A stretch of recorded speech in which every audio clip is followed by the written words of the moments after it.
My neighbor has been building his house for almost 2 years now, and there is still a long way to go. I can imagine what you are saying right now. Should be a big house, or is full of money and not in a hurry, or even the building contractor is fooling him, or is building on his own. Well, if you see a pretty straightforward project running for a while without any activities on the field, something's wrong here. It's a dead giveaway. During those 2 years, I could just witness all the twists. And guess what? It's full of similarities with software implementation. There are plenty of elements you need to take into account, such as budget, cost, people, vendor needs, and so on. There are so many traps that which could lead to a failure, and the road to success requires some guidelines. So that's why we develop at Odoo the Odoo implementation methodology. I know what you are going to tell me. Is this methodology really better than another? Or does that, or this methodology is providing the best advice? Well, not at all. We haven't reinvented the wheel. We just took all the best of the existing concept and we apply a trial and error approach. Odoo's customers' implementation haven't only be a successful story. We have done some mistakes, and guess what? We learned from them. So thanks to those years of experience, we could come out with a methodology that suits at best the SME's implementation. Hello everyone, my name is Maxime Verhaegen. I'm a digital advisor at Odoo, and I've been working in this company for 7 years. And today I will explain you how the hard to implement an ERP thanks to our methodology. In the previous talk, my colleague Nicolas explained you all the early stages before configuring the software. Those stages are really important, just like collecting the needs, the priorities, as well as setting up a budget and a planning. Now, I'm going to explain you all the steps from importing the data until the support phase. And the third opus of this trilogy will be about going beyond and explore new area of improvement and opportunities with our two colleagues, Celine and Victoria, who will disclose you the brand new digital advisor revolution. Okay, let's get down into the business. Hey, finally! I don't want to waste time, and I want to use the sales app right now. Hold on, dear customer. Do you really think it's a good idea to start building the walls without any foundation? Maybe not. The first step you will deal with is the customer data import. For some unfounded reason, this phase might be a bit sensitive, but keep in mind that the goal is to keep only the necessary data. You want to see an example? Hey, customer. Hey. What kind of personal stuff do you want to bring in your new house?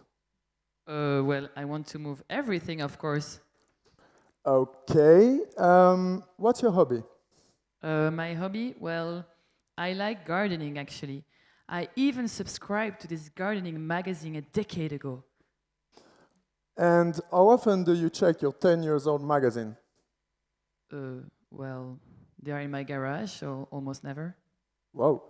How do you do if you need an information about a plant? Well, I Google it, old man. You see, that's why exactly we don't recommend to import the history, but only the master data. Importing the history can be tricky and complex, so it will take time. The main reason to not import the history is a matter of cost and added value. So that's exactly why we recommend to only import what is important is the master data. There is only one exception regarding the ongoing data, such as the ongoing opportunities, sales, or invoices. In that case, you need to import it in the system because the customer, when the customer will switch into Odoo, he will need to find back those data and being able to follow up on those current topics. Okay, so now that the data are in the system, we will start configuring the software.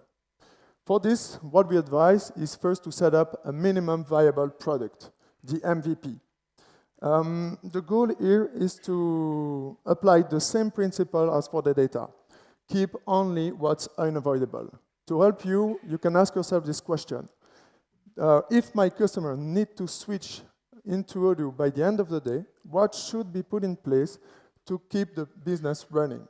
So definitely, you will have to deal with must-have and nice-to-have. Must-have will be included in the MVP, and nice-to-have will be postponed for later stages. The strategy of doing this is by the use, the customer might drop some items. So it will be there will be less items to implement. And what we notice at Odoo is the sooner the customer is using the system, the more successful will be the implementation. Let's say that regarding the house, you will first need a bathroom, and then the hot tub will come later. Okay, so once we have our system in place, we need to onboard the people. In this stage, we will train the users. As you will replace an old system and not replicate it, there will be obviously differences. And your goal is to minimize the gap between those, between the old system and Odoo. Doing so, you can ease a bit this change management by, for example, involve the key users in the MVP design, as well as train the users on time. In addition to that, you can also explain the added value of the new software, the new system they will use. So all of this will help to ease the move into the new system. Of course, it's part of the change management. And if we go back to our house analogy, you can compare that with parents that having kids. For kids, it might be a big challenge to switch in the new home. So involve them in the process. Let them choose the bedroom, or even choose the color of the wall. And then, finally, pack your stuff. We can move in the new house. This is the go-live date. So for this, you will need to define a precise date and time in order to switch the users into the new systems. And of course, you will need to be ready and available and prepared to fix any blocking point. It's also important to be sure that every stakeholders are aware about this transition. And there is a likelihood that pretty much not all the flows will work 100% well. And it's okay. It's still a transition period. So the users might come up and discover new corner case, have new feedbacks. So your goal is to list them, prioritize them, and fix them. Once this exciting period is finished, it's the right time to do a status and acknowledge what you have been going through. For this specific purpose, we introduced the progress report. The progress report is a status where we will just acknowledge what's worked well, what didn't work, if we are on track regarding the budget and the planning, as well as the lesson learned. So in other words, the idea is to keep what works well and point out what didn't work and adapt the collaboration with the customer. So just keep in mind and remind yourself that the collaboration can always be adapted. It's never too late. Okay, so we have mainly focused about the MVP so far, but it's only a part of the implementation. There is still the whole scope to implement, and to do so, what we advise is to break down all this scope into smaller pieces, which can be called phase.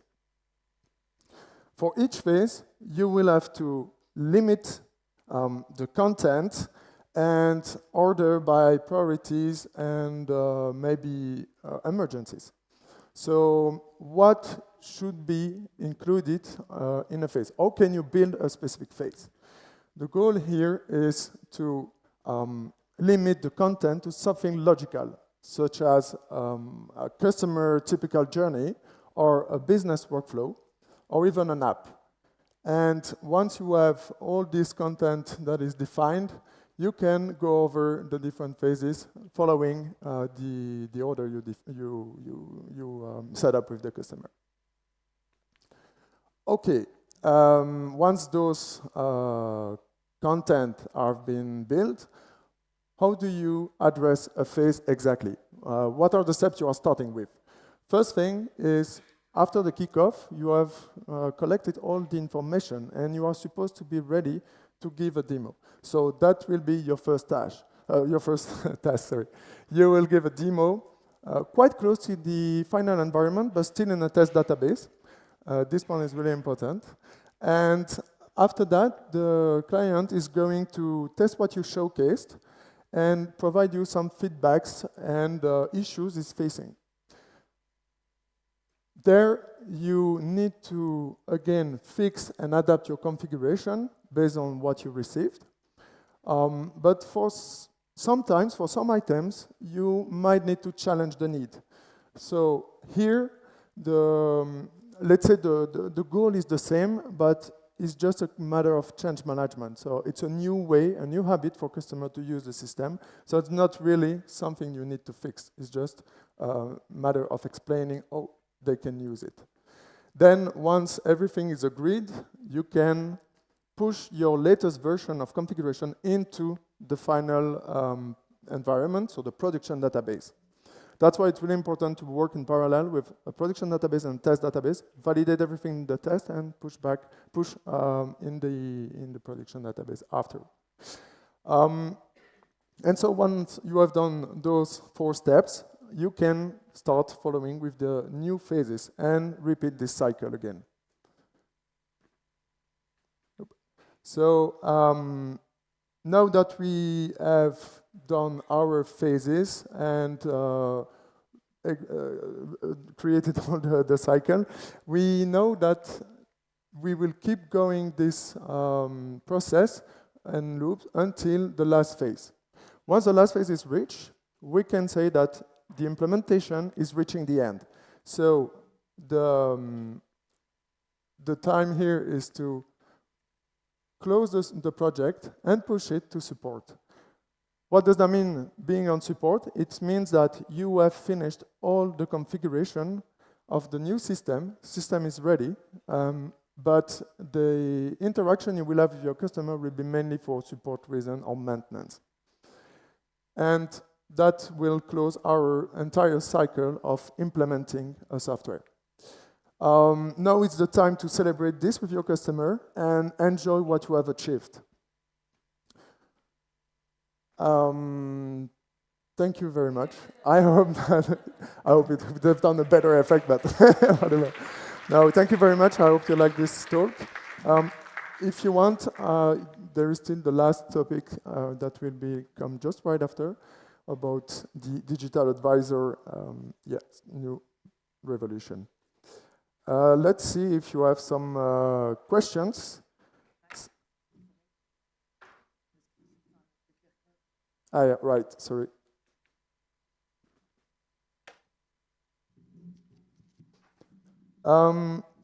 So far we have one question. What tools do you use to make the keynotes? What do you mean to make the keynotes? Like Fabien doing the keynotes or me doing an implementation? What Fabien is using, I don't know, to be honest, but what I can use as tool for the implementation is the project application of Odoo. So far we are using project and create a project for a customer implementation. And inside, we will create new tasks to just simulate the phases with deadlines and budget that we can apply on each task. And the idea is to go over that and put the tasks that are closed. You can even share this project with your customer two different ways. Either he can read the task online on his portal view, or he can also be more involved and modify the task itself, so he can switch to another stage or complete the description. That's the way we are handling the project at Odoo. I hope it answered the question. If not, just specify a bit more. If we only import master data, how do we do financial reporting and dashboard? That should also include this. That's a good topic. It's usually a point that is coming regularly. So the idea there is, as before, those financial data will be rarely checked. So there is no real added value to have that in the system. But what we recommend is to import an opening balance. Saying this, you can import opening balance in the past as well. So just a typical image of your accounting at one precise moment, but not all the accounting entries, which is quite load and heavy to import. So like this accountant are still happy, they can see their previous results in the past, but you don't have to import every accounting entries.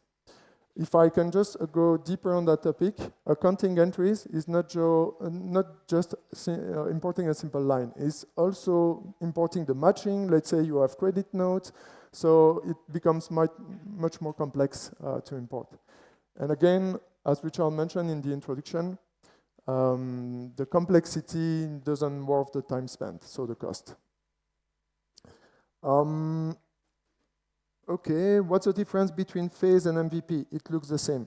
Yes, exactly, it looks the same because it's the same. It's just that MVP is your first phase. So the most important one you will start with. As I mentioned, is if your customer uses Odoo by the end of the day, what should it have in place? So that's the MVP. But actually, it's working like a phase. You are following the same steps. It's just that you will have the data and those most important aspects of the business. Do you import the data or teach the Spock how to do it? Depends. Honestly, it depends. It depends on the time you can spend on this, on the budget of the customer. The best is to let the customer know how to import this data if he will have to, or she will have to do that on a regular basis. If not, sometimes it's better that consultants do that directly without teaching how to the customer. Yeah, and if I can add something here, there is a difference between importing your data and cleaning the data. Don't spend hours cleaning the data of your customer.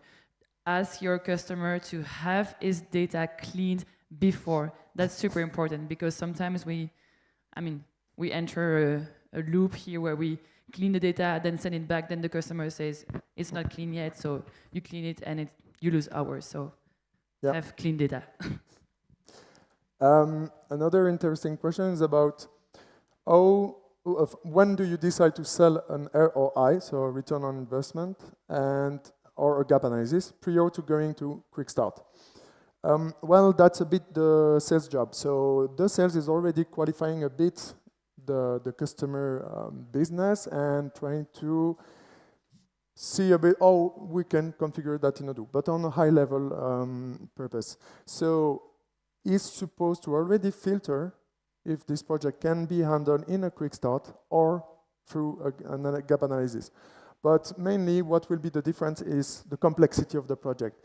If after a short analysis, you know that let's say 80% or 90% will be completely standard, you can go for a quick start.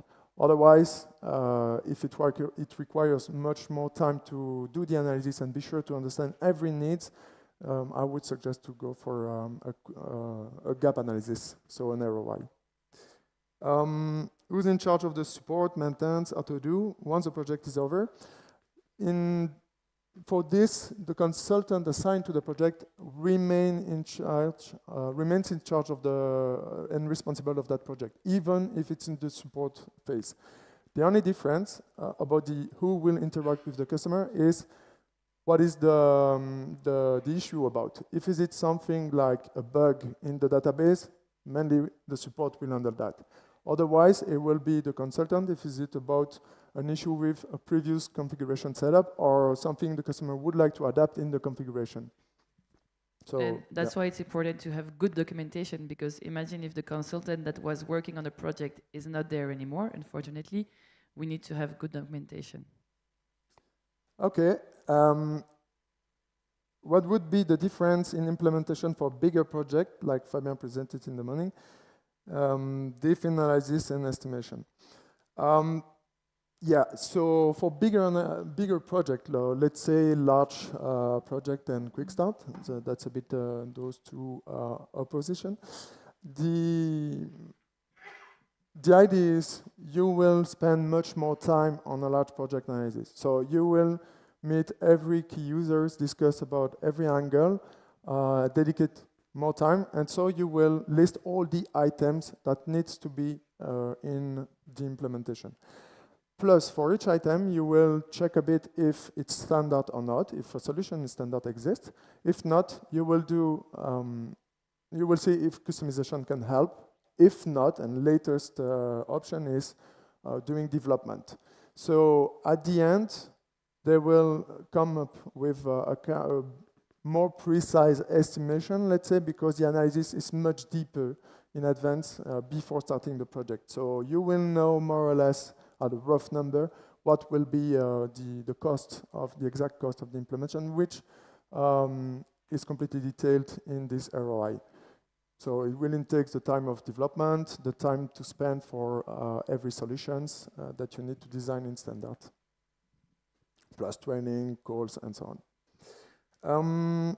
User tests are important. What do you think would be the right method to supervise them and ensure that it's done well overall? Here, yeah, depends a bit on your customer. It's case by case. If you think the Spock is quite smart and ready enough to be in charge of doing this, let them handle on his side, and then you can check later on with him what was the plan and if he can confirm that everyone is agreed. But you transfer the responsibility to the Spock.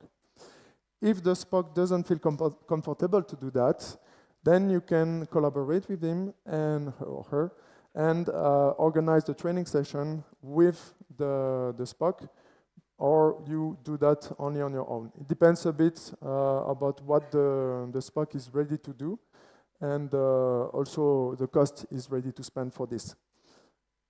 So yeah, that's what I will recommend about who will give the training session. Then if you outsource the training session to the Spock, you can still check with him what's the result. If you can schedule a typical calendar with him, like, okay, at that day you will train those type of users, and so on. And at the end, be sure that the planning is respected and that we are on time for this and for the go live.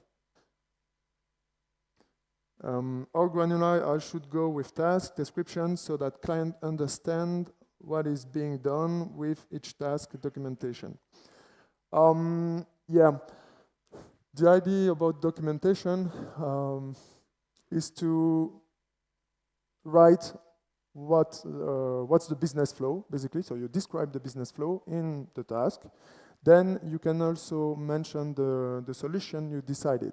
It's important to mark and write down the different options you have discussed with the customer and the reason why you didn't open those options and you didn't go for that. So it will also help later on to just in case the question or the topic is raising up again, to go back and say, okay, but look, we discussed this and this, there was those options on the table, and for this and this reason, we didn't choose them.